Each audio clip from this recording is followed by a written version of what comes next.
తాకట్టులో ఉన్న బంగారాన్ని విడిపించి ఆ రోజు ఆన్లైన్ రేటుకే మేము కొంటాం. Sharma gold company.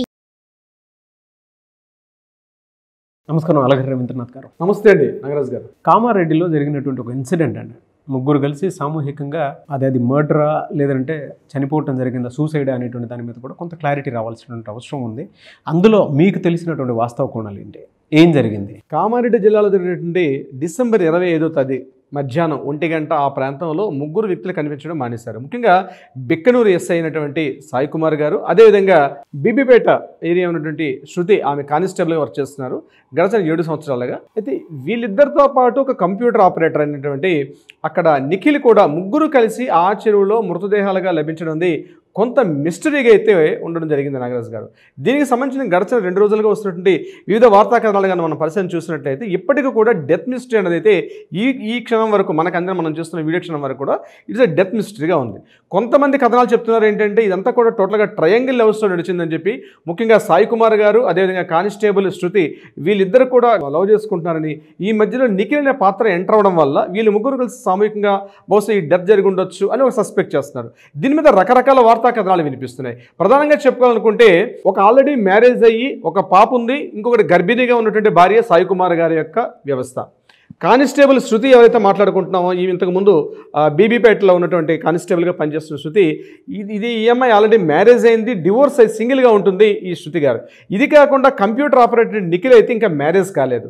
అయితే ఈ ట్రయాంగిల్ స్టోరీని కాస్త డీటెయిల్స్లోకి అంటే పోలీసులు అందించినటువంటి వివరాల విషయంలోకి మనం వెళ్ళగలిగినట్లయితే తెలిసిన విషయం ఏంటంటే సాయి కుమార్ గారు ఇప్పుడు ప్రెసెంట్ బిక్కనూరు ఎస్ఐగా పనిచేస్తున్నారు. అంతకుముందు ఆయన బీబీపేటలో ఎస్ఐగా పనిచేసినప్పుడే ఈ కానిస్టేబుల్ ఉన్న శృతి గారికి ఈమెకి మధ్య కొంత రిలేషన్షిప్, ఫిజికల్ రిలేషన్ కానీ లేకపోతే కొంత ఒక లవ్ ట్రాక్ నడిచి ఉండొచ్చు అనుకుంటున్నారు. అయితే వీళ్ళిద్దరి మధ్య లవ్ ట్రాక్లో ఎవరైతే కంప్యూటర్ ఆపరేటర్ అప్పుడప్పుడు అదే అంటే ఈ బీబీపేటలో ఉన్నటువంటి కంప్యూటర్ ఆపరేటర్ నిఖిల్ అప్పుడప్పుడు పోలీస్ స్టేషన్ నుండి సిస్టమ్స్ రిపేర్ చేస్తూ వస్తూ కొంత కంప్యూటర్ ఆపరేటర్ ఉండడం వల్ల ఆ పరిచయమైన వ్యక్తిని ఉపయోగించుకొని వీళ్ళిద్దరు లవ్ ట్రాక్ ఇతను ఉపయోగపడ్డారని. ఎందుకంటే ఎందుకు ఈ విషయం చెప్పాల్సి వస్తుందంటే నిఖిల్ కన్నా చాలా సంవత్సరాలు పెద్దది ఈ యొక్క శృతి, చనిపోయినటువంటి ఈ అమ్మాయి. సో ఈ నిఖిల్ అనే అబ్బాయి వీళ్ళిద్దరి మధ్య కాస్త సంబంధానికి కాస్త కొనసాగింపుగా ఈ అబ్బాయి కృషి చేసి ఉంటాడు అని పోలీసులు ఒక యాంగిల్ చెప్పడం జరుగుతుంది.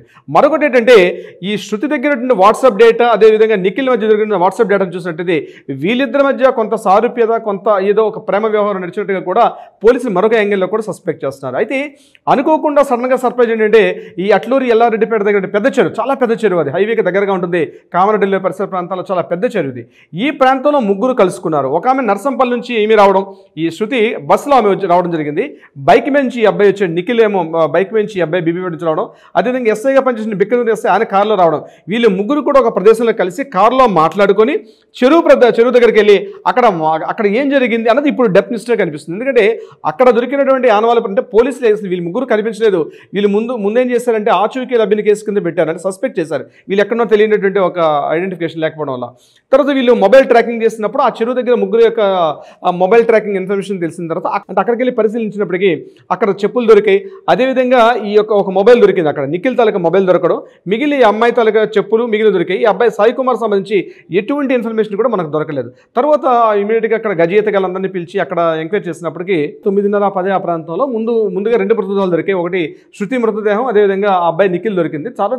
చాలాసేపటికి అంటే ఎర్లీ మార్నింగ్ 8:30 ఆ టైంలో ఈ సాయి కుమార్ గారి యొక్క మృతదేహం దొరికింది. అయితే నిన్న మనకు అందించిన ఇన్ఫర్మేషన్ ప్రకారం పోలీసులు ఇచ్చినటువంటి మనకు అందిన వివరాల ప్రకారం ఏంటంటే ముగ్గురు శరీరం మీద ఎటువంటి గాయాలు లేవు కాబట్టి బహుశా 4th పర్సన్ ఉండే అవకాశం లేదు, లేదా ఒకరికొకరు ఏమైనా గట్టిగా కొట్లాడుకోవడం మాట్లాడుకునే విషయం అంటే గాయాలు లేవు కాబట్టి ఆ రకమైనటువంటి ఒకరికొకరు తోసుకోవడం కానీ అట్లాంటిది ఏమీ లేదని చెప్పి పోలీసులు కొంత వివరణ జరుగుతుంది. అయితే అసలు విషయం ఏం జరిగి ఉంటుంది, ఎందుకు ఈ ముగ్గురు ఇక్కడ ఈ ప్లేస్కి ఎందుకు వచ్చారు, అసలు ముగ్గురు యొక్క పర్సనల్ విషయాలు ఏం జరుగుతున్న విషయం మీద పోలీసులు మరికొంత కూలంకషంగా వివరించే ప్రయత్నం కూడా చేస్తున్నారు. అయితే ఇక్కడ సాయి కుమార్ గారి యొక్క ఫోన్ మొబైల్ డేటాను చూసినట్లయితే అక్కడ ఆల్రెడీ ఒకటి తడిచిపోయి ఉన్నటువంటి ఒక ఫోన్ దొరికింది.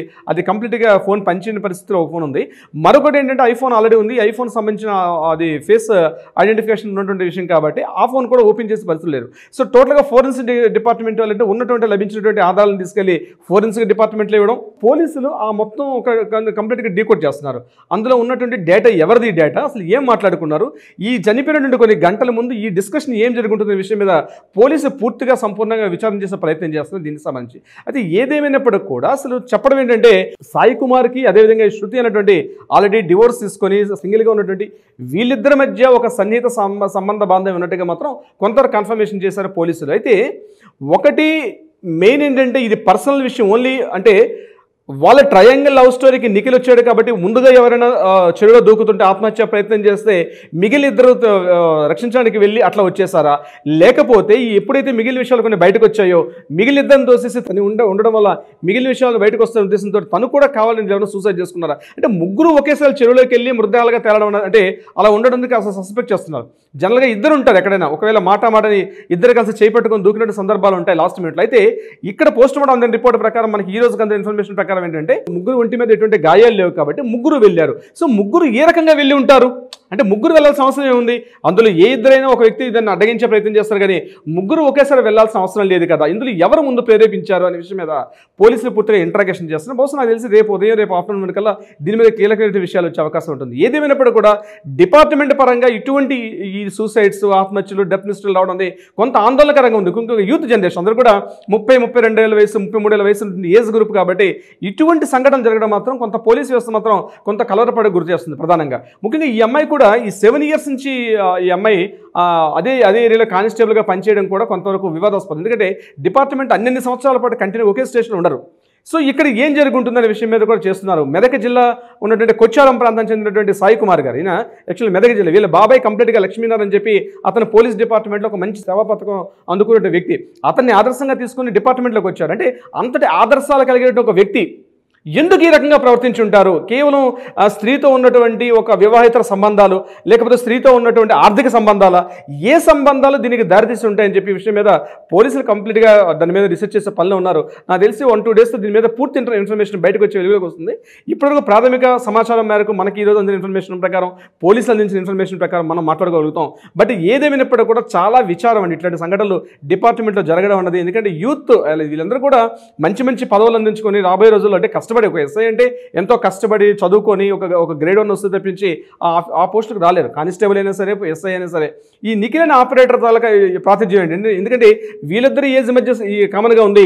ఈ నిఖిల్ అనే వ్యక్తికి ఈ చనిపోయిన శృతికి అమ్మాయికి మధ్య age more than 7 years 6 years పైన ఉన్నట్టుగా కనిపిస్తుంది మనకు అక్కడ. సో ఇటువంటి ఏజ్ గ్రూప్లో ఎందుకు సామూహికంగా చేశారు? ఒక డెత్ మిస్టరీ అయితే కంప్లీట్గా కనిపిస్తుంది. పర్టికులర్గా ఆ చెరువు దగ్గరికి ఎందుకు వెళ్లాల్సి వచ్చింది? ఈ ముగ్గురు కాకుండా 4వ వ్యక్తి ఎవరైనా ఉన్నారా అన్న విషయం మీద పోలీసులు చాలా డీటెయిల్గా ఎంక్వైరీ చేస్తున్నారు. ముఖ్యంగా డిపార్ట్మెంట్ పరంగా ఇట్లాంటి జరగడం మాత్రం ఎవరు కూడా అంత హర్షించే విషయం అయితే కాదు నాగరాజ్ గారు. ఏదేమైనా ఇలాంటి సంఘటనలు అయితే దురదృష్టకరం. ఫర్దర్గా ఏ విధంగా ఉంటుందనేది చూద్దాం.